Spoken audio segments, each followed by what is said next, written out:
Is it a sin po kapag almost a month hindi ka na po nakapagbasa ng Bible?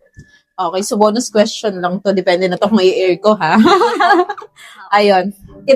Is it, Is it a sin po if nineglect ko na po yung pagbasa ng Bible for a month kahit sumasagi naman po sa isip na Okay. mag-devotion?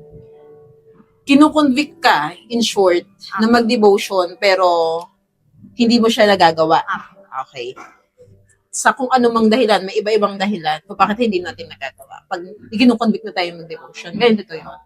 Anything na binibigay sa iyo ng conviction ng Holy Spirit, pag hindi natin ginagawa, ang Holy Spirit nagigrieve. So sa tingin mo, sin kaya yun o hindi? Yes. Sin. Una sa lahat, sabi sa word ng Lord, Joshua 1:8, meditate it day and night.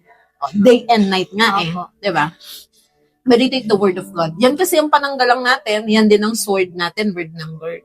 So kaya mapapansin mo bilang Kristiyano, mahina ka, na humihina ka, spiritually, at nadadamay na lahat ng maili, emotionally, financially. Basta hindi okay ang spiritual ng tao, damay-damay na yan. Diba? So, for me, it's a sin.